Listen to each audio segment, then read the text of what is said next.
Hi, good morning, Kimmy. My name is Adele. I am going to be your psychiatric mental health nurse practitioner working with you today. And we're going to review how you're feeling and plan your care. I'm here to listen and support you. And just know that everything we discuss is confidential, except if I feel there are some safety concerns. Thank you.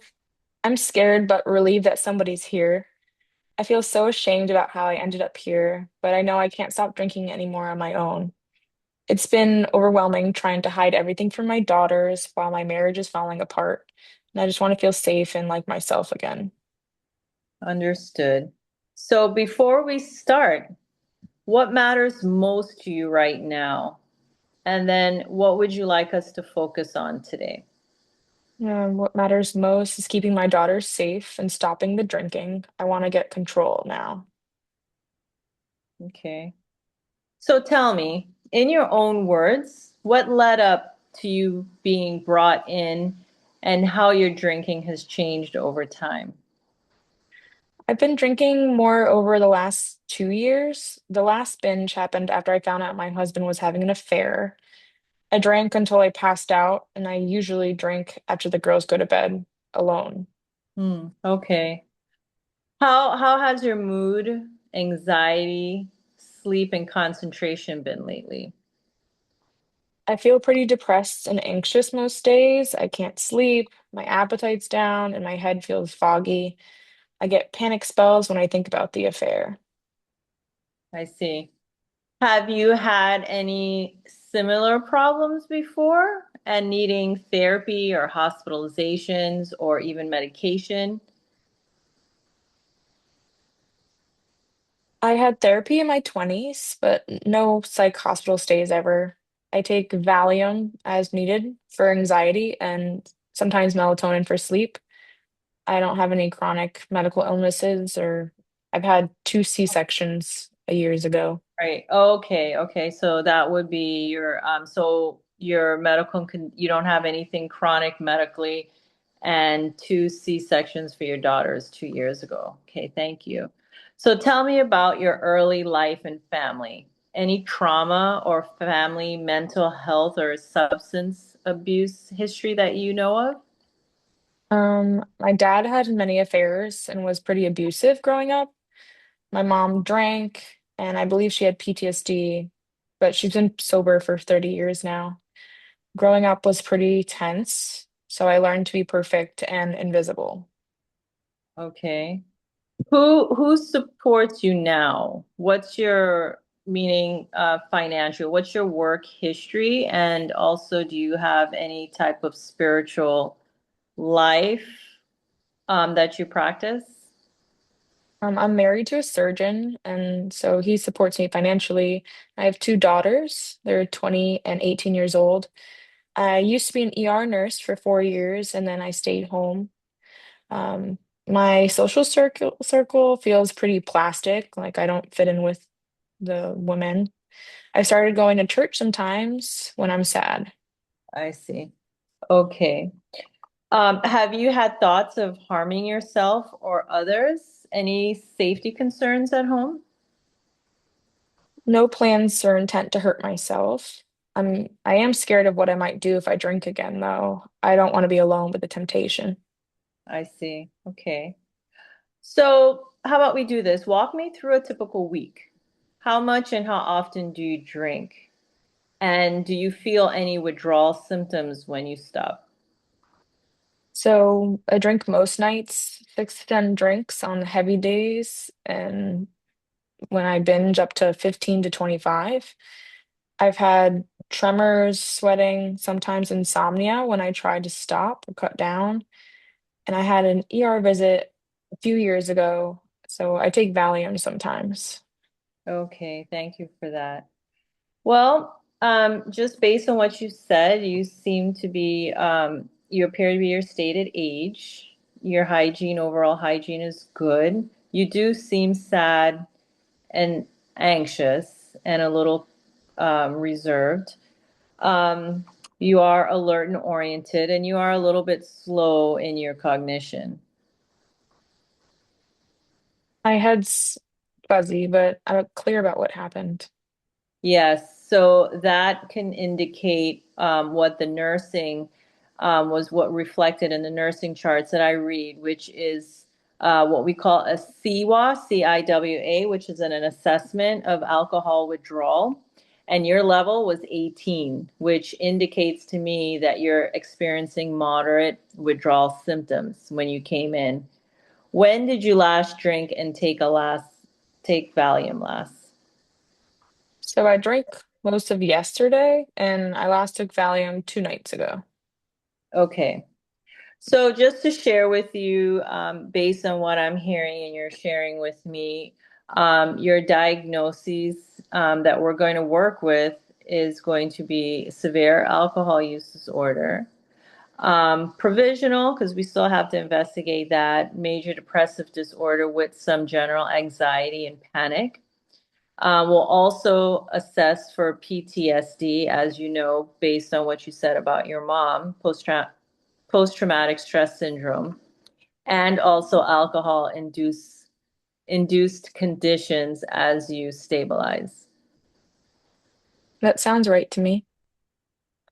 Okay, so our options include we're going to supervise you and your SIWA levels, and we're going to base that to detox you. We're going to use lorazepam, which is a benzodiazepine. It may also even help with your feeling anxious, but we use that to help with withdrawal symptoms. So the transition is somewhat easier to bear. Also, we're going to start you on thiamine, which is a vitamin B1, and make sure you're getting proper nutrition. Then, with that done, probably over a 28-day time span, then next will be residential treatment and possibly naltrexone, which is to help with the cravings of alcohol. How does that feel for you right now? I like the supervised detox and the residential care that you talked about, and I'll try medications if they help. Okay, sounds good. So we will verify your Valium prescription. We will avoid long-term benzodiazepine use because they can also become addictive. And that meaning the lorazepam, which is a benzo, as I stated, we'll use it for withdrawal as needed. Make sure and give you some thiamine and also obtain some blood work before starting naltrexone, which would be for the cravings. Okay. And please check my Valium because I don't want to be on it forever.